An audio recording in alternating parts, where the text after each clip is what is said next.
The World Unfiltered.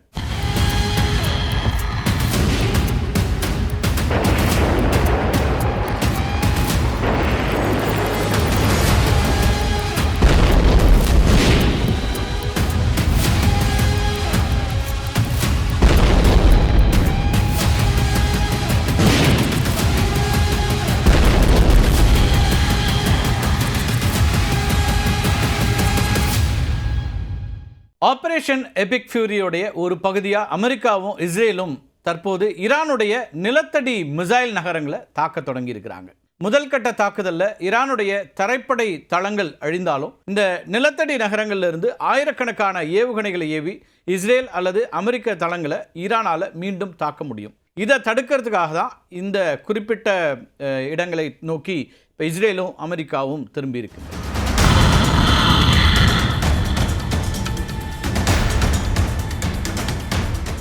ஈரானுடைய பெரும்பாலான ஏவுகணை நகரங்கள் ஹார்முஸ் ஜலசந்தியை ஒட்டி இருக்கக்கூடிய பாரசீக வளைகுடா பகுதிகளில் தான் அமைஞ்சிருக்குது. இங்கிருந்து ஏவப்படக்கூடிய கப்பல் எதிர்ப்பு ஏவுகணைகள் உலக எண்ணெய் போக்குவரத்தையே முடக்கும் வல்லமை கொண்டவையாக இருக்குது அப்படிங்கிறத இங்கே கவனிக்க வேண்டியிருக்கு. ஹார்முஸ் ஜலசந்தியை திறந்து உலக பொருளாதாரத்தை சீர் செய்யணும் அப்படின்னா அந்த பகுதியில் இருக்கக்கூடிய நிலத்தடி ஏவுகணை ஏவுதளங்களை அழிக்கிறதுங்கிறது அமெரிக்காவுக்கு அவசியமாகுது. இந்த நிலத்தடி நகரங்கள் இருக்கு இல்லையா, இது வெறும் சேமிப்பு கிடங்களா மட்டும் இல்லை, ஏவுகணை தொழிற்சாலைகளும் கூட இதில் தான் இயங்கிட்டு இருக்கின்றன.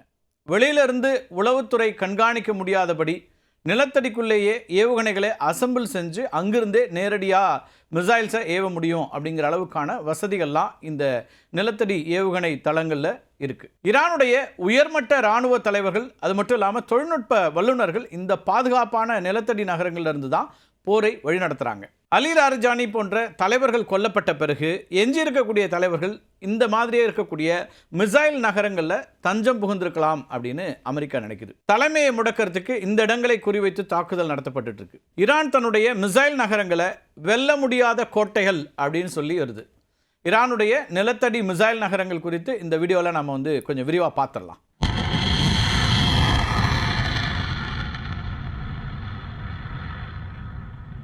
ஈரானுடைய இந்த மிசைல் நகரங்கள் இருக்கு இல்லையா, அந்த நாட்டினுடைய பாதுகாப்பு உத்திகளில் மிக முக்கியமான, அது மட்டும் இல்லாமல் ரகசியமான ஒரு அம்சமாக பார்க்கப்படுது.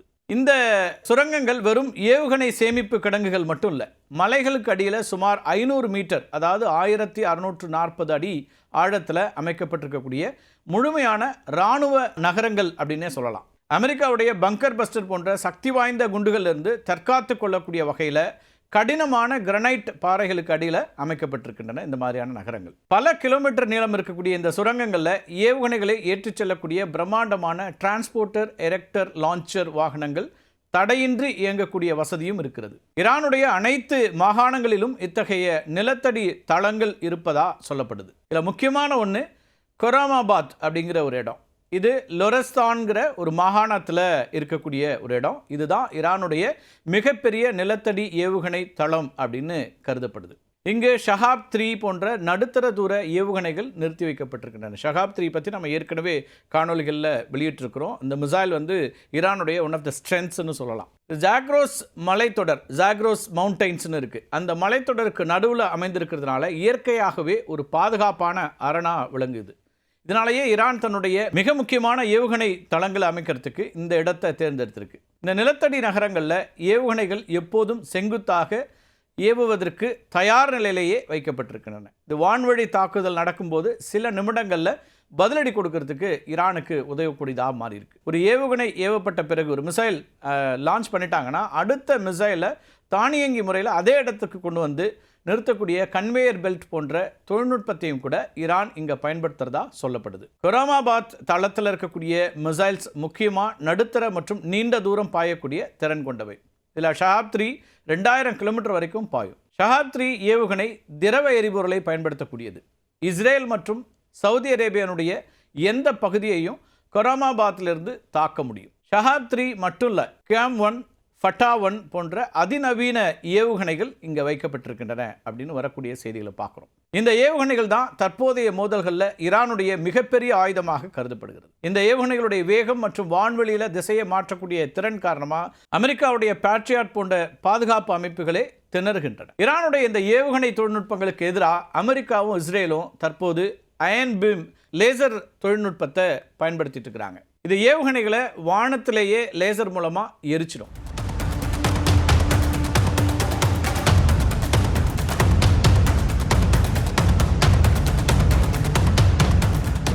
இதுக்கு போட்டியாக ஈரான் என்ன பண்ணுறாங்கன்னா, தன்னுடைய ஏவுகணைகளுடைய தலைப்பகுதியில் வெப்பத்தை தாங்கக்கூடிய சிறப்பு பூச்சுக்களை, அதாவது ஹீட் ரெசிஸ்டன்ட் கோட்டிங்ஸ் இருக்கு இல்லையா, இதை மேம்படுத்தி வருவதாக சொல்லப்படுது. ஈரானுடைய மற்றொரு மிசைல் சிட்டி அப்படின்னு தப்ரீஸ்னு ஒரு இடத்த சொல்லலாம்.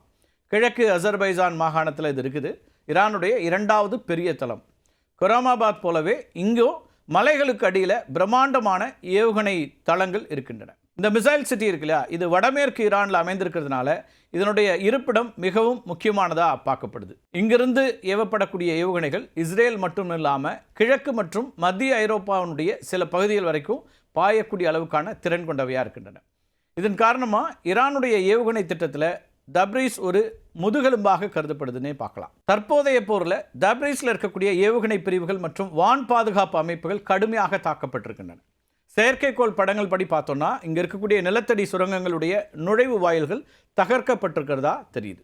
ஈரானுடைய இன்னொரு மிசைல் சிட்டி அப்படின்னு கெர்மன்ஷாவை சொல்லலாம்.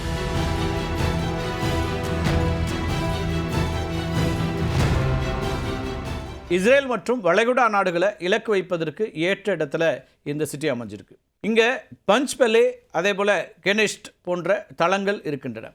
இங்கே இருக்கக்கூடிய ஆழமான சுரங்கங்களில் ஏவுகணைகளை சேமித்து வச்சிருக்கிறாங்க. இந்த தளம் ஈராக் எல்லைக்கு மிக அருகில் இருக்கிறதுனால ஈரானுடைய மேற்கு பகுதியை பாதுகாக்கக்கூடிய முக்கியமான ஒரு இராணுவ மையமாக செயல்பட்டு இருக்கு. ஈரானுடைய புரட்சிகர படையினுடைய முக்கியமான தளங்களும் இருக்கின்றன அப்படிங்கிறது நம்ம கவனிக்க வேண்டிய ஒன்று. இப்போ நடந்துட்டு இருக்கக்கூடிய அமெரிக்கா இஸ்ரேல் ஈரான் போர் இருக்கு இல்லையா, இதில் கெர்மன்ஷா மிக கடுமையான தாக்குதல்களை சந்திச்சுட்டு இருக்குது. டெஹ்ரானுக்கு அடுத்தபடியாக இந்த போரில் அதிக வான்வழி தாக்குதலுக்கு உள்ளான நகரம் அப்படின்னு நம்ம சொல்லலாம்னா அது இந்த நகரம் தான். இஸ்ரேலிய மற்றும் அமெரிக்க போர் விமானங்கள் இங்கே இருக்கக்கூடிய நிலத்தடி ஏவுகணை தளங்களை இலக்கு வச்சு தாக்கிட்டு இருக்கிறாங்க. கடந்த சில நாட்களில் மட்டும் சுமார் 180க்கும் மேற்பட்ட இராணுவ மற்றும் பாதுகாப்பு நிலைகள் தாக்கப்பட்டிருக்கின்றன. இதில் 900 ஈரானிய வீரர்கள் உயிரிழந்திருக்கலாம் அப்படின்னு கூறப்படுது. ஈரானுடைய மற்றொரு முக்கியமான மிசைல் சிட்டின்னு ஒரு ஐலாண்டை சொல்லலாம். கெஷ்ம் அப்படின்னு ஒரு ஐலாண்டு. ஹார்முஸ் ஜலசந்தியை தாக்கக்கூடிய கப்பல் எதிர்ப்பு ஏவுகணைகளுடைய மையமாக இது இருக்கிறது. இங்கு அதிநவீன தொழில்நுட்பத்தை கொண்டு தயாரிக்கப்பட்ட ஏவுகணைகள் செங்குத்தாக தயார் நிலையில் வைக்கப்பட்டிருக்கின்றன. இதனால் கிரேன் அல்லது பிற கருவிகள் இல்லாமலேயே மிக குறுகிய காலத்தில் அடுத்தடுத்து மிசைல்ஸை இங்கேருந்து லான்ச் பண்ண முடியும். சமீபத்தில் கொரம்ஷார் 4 அப்படிங்கிற ஒரு ஏவுகணை இங்கே நிலைநிறுத்தப்பட்டதாக சொல்லப்படுது. அதேபோல் கேபர் அப்படின்னும் அழைக்கப்படக்கூடிய இந்த ஏவுகணை ஈரானுடைய ஏவுகணை படையில் மிகவும் சக்தி வாய்ந்த, அது மட்டும் இல்லாமல் நவீனமான ஒரு ஆயுதமாக பார்க்கப்படுது. தற்போது நடைபெற்று வரக்கூடிய போரில் இஸ்ரேல் மற்றும் அமெரிக்க தளங்களை தாக்கிறதுக்கு ஈரான் இந்த ஏவுகணையை பெருமளவில் பயன்படுத்திட்டு இருக்கிறாங்க. நடுத்தர தூர பாலிஸ்டிக் ஏவுகணைகளாக இருக்கக்கூடிய இந்த ஏவுகணைகளுடைய ஒரு வீச்சு எவ்வளோ தூரம் இருக்குன்னா 2000 கிலோமீட்டர் வரைக்கும் பாய்ந்து செல்லக்கூடிய திறன் கொண்டதாக இருக்குது. இது முழு மத்திய கிழக்கு நாடுகளையும் இஸ்ரேலையும் தாக்கக்கூடிய திறன் கொண்டது அப்படின்னு பார்க்கலாம். ஈரான்லேயே மிக அதிக எடையுள்ள போர்க்கருவிகளை சுமந்து செல்லக்கூடிய திறன் கொண்டதும் இதுதான். அதாவது 1500 கிலோவிலிருந்து 1800 கிலோ வரைக்கும் வெடிமருந்துகளை சுமந்து செல்லக்கூடிய வகையில் திறன் கொண்டதாக வடிவமைக்கப்பட்டிருக்கு. வளிமண்டலத்திற்கு வெளியில் மேக் 16 வேகத்திலையும் வளிமண்டலத்திற்குள்ளே நுழையும் போது மேக் 8 வேகத்திலையும் செல்லும் திறன் கொண்டது. ஒலியினோட வேகத்தை விட 8 முதல் 16 மடங்கு அதிகம் அப்படிங்கிறதுனால இதனை இடைமறித்து அழிக்கிறதுங்கிறது கொஞ்சம் கடினம். இதில் ஹைப்பர்கோலிக் அப்படிங்கிற திரவ எரிபொருள் பயன்படுத்தப்படுது. இதனால் வெறும் 12 நிமிடங்களில் ஒரு மிசைலை லான்ச் பண்ணிட முடியும், தயார் பண்ணிட முடியும். அது மட்டும் இல்லாமல் இந்த எரிபொருளை கொண்டு பல ஆண்டுகள் வரைக்கும் ஏவுகணையை சேமித்து வைக்க முடியும். 2000 கிலோமீட்டர் தொலைவில் இருக்கக்கூடிய ஒரு கட்டடத்தை துல்லியமாக தாக்கக்கூடிய திறனும் இதற்கு இருக்குது. இதனுடைய வார்ஹெட்டை விட வான்வெளியிலேயே திசை மாற்ற முடியும். இதனால் இஸ்ரேலுடைய ஆரோ, அது மாதிரி அமெரிக்காவுடைய பேட்ரியாட், உங்கள் எல்லாருக்கும் தெரியும், நிறைய காணொலிகளில் இதை பற்றி நம்ம சொல்லியிருக்கிறோம், போன்ற பாதுகாப்பு அமைப்புகளை எளிதில் ஏமாற்றி செல்லக்கூடிய திறன் வாய்ந்ததாக அது இருக்குது. ஈரான் இந்த கோரம்ஷார் 4 ஏவுகணைகளை தான் இஸ்ரேலுடைய டெல் அவீவ் அதே போல் பென் குரியன் விமான நிலையங்களை குறிவச்சு ஏவியதாக தகவல்கள் தெரிவிக்கின்றன. இந்த ஏவுகணை ஒரே நேரத்தில் பல சிறிய வெடிகுண்டுகளை ஒரு பெரிய பரப்பளவில் சிதறடிக்கக்கூடிய திறன் கொண்டதாக இருக்குது. ஈரானுடைய டூம்ஸ்டே ஆயுதமாக பார்க்கப்படுது. ஈரான் ஈராக் போரின் போது ஈரான் மீட்டெடுத்த கொரம்ஷார் நகரத்தின் நினைவாகத்தான் இந்த பெயர் இதுக்கு சூட்டப்பட்டிருக்கு. அதே போல் ஃபட்டா 1 பற்றி நம்ம ஏற்கனவே பார்த்துருக்குறோம்.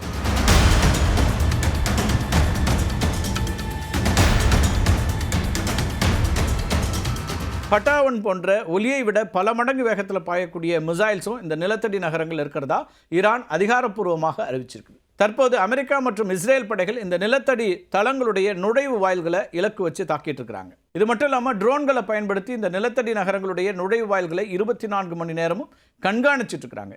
ஏதேனும் நடமாட்டம் தெரிஞ்சா உடனே தாக்கக்கூடிய உத்தியை கையாளுறது. ஈரான்ல இருந்த 2500 ஏவுகணைகளில் சுமார் 1000 முதல் 1200 ஏவுகணைகள் மட்டும்தான் தற்போது மீதம் இருக்கிறதா ஆய்வாளர்கள் கருத்து சொல்றாங்க. ஆனால் இது குறித்து சரியான புள்ளி விவரங்கள் யாருக்குமே தெரியாது. ஈரானை பொறுத்த வரைக்கும் வெளிவரக்கூடிய தகவல்கள் ரொம்ப லிமிட்டட் தான். ஈரானுடைய இந்த நிலத்தடி ஏவுகணை நகரங்கள் அந்த நாடு முதலில் தாக்கப்பட்டாலும் அதுக்கு பிறகு மிக கடுமையான பதிலடி கொடுப்பதற்கான செகண்ட் ஸ்ட்ரைக் கேப்பபிலிட்டியாக செயல்படக்கூடியதாக இருக்குது. ஈரானுடைய இந்த ஏவுகணை நகரங்கள் வெறும் இராணுவ தளங்கள் மட்டும் இல்லை, அவை அந்த நாட்டினுடைய இறையாண்மையை பாதுகாக்கக்கூடிய இறுதி புகலிடங்களைப் போல வடிவமைக்கப்பட்டிருக்கின்றன. பல தசாப்தங்களாக ஆயிரக்கணக்கான அடி ஆழத்தில் மலைகளுக்கு அடியில் ரகசியமாக கட்டப்பட்ட இந்த நிலத்தடி கோட்டைகள் நவீன போர்க்கலையின் போக்கையே மாற்றி அமைத்திருக்கின்றன அப்படின்னு சொல்கிறாங்க வல்லுநர்கள். அமெரிக்கா மற்றும் இஸ்ரேலுடைய அதிநவீன பங்கர் பஸ்டர் குண்டுகள், அது மட்டும் இல்லாமல் செயற்கைக்கோள் வழிகாட்டுதல் ஏவுகணைகளுக்கும் ஈரானுடைய இயற்கையான மலை அரண்களுக்கும் இடையிலான இந்த போர் அப்படிங்கிறது இருக்கு இல்லையா, தொழில்நுட்பமா அல்லது புவியியல் அமைப்பா, எது வலிமையானது அப்படிங்கிற கேள்வியை எழுப்பியிருக்கிறது. கொரம்ஷார் 4 போன்ற ஏவுகணைகள் இந்த நிலத்தடி தளங்களிலிருந்து ஏவப்படும் போது அவை வெறும் ஆயுதங்களாக மட்டும் பார்க்கப்படாமல் மேற்கத்திய நாடுகளுடைய அழுத்தத்திற்கு எதிரான ஈரானுடைய அரசியல் துருப்புச்சீட்டுகளாக மாறுகின்றன. ஹார்முஸ் ஜலசந்தியை சுற்றி இருக்கக்கூடிய இந்த ஏவுகணை தளங்கள் வெறும் இராணுவ இலக்குகள் அல்ல, அவை உலக பொருளாதாரத்தின் கழுத்து நரம்ப பிடிச்சிருக்கக்கூடிய கரங்கள் அப்படின்னே சொல்லலாம். ஒரு சிறிய ஜலசந்தியினுடைய முடக்கம் உலகின் மறுபுறம் இருக்கக்கூடிய நாடுகளுடைய எரிசக்தி விலையை தீர்மானிக்கக்கூடிய வல்லமை கொண்டது அப்படிங்கிறத இந்த 21 நாள் போர் நிரூபித்திருக்கிறது. இந்த போர் இன்னும் நீடித்து கொண்டிருக்கிறது. ஓரிரு வாரங்களில் முடியும் என்று எதிர்பார்க்கப்பட்ட போர் இப்பொழுது அடுத்தடுத்து தொடரக்கூடிய சூழலை பார்க்கிறோம்.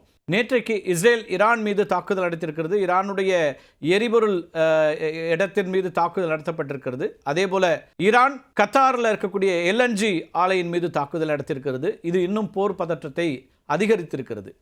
ஐக்கிய அரபு அமீரகம் உள்ளிட்டவர்கள் எல்லாம் இப்போது முழுநேர போரை நோக்கி நகர்கிறோம் என்று அறிவித்திருக்கிறார்கள். எனவே இந்த போர் நீடிக்கும் என்றே தெரிகிறது. இப்போது நடந்து கொண்டிருக்கக்கூடிய 22ஆம் நாளுடைய நிகழ்வுகள் என்ன அப்படிங்கிறத குறித்தும் நம்ம விரிவாக இன்னொரு காணொலியை பார்க்கலாம். மீண்டும் ஒரு காணொலியில் சந்திக்கலாம் நண்பர்களே. நன்றி, வணக்கம்.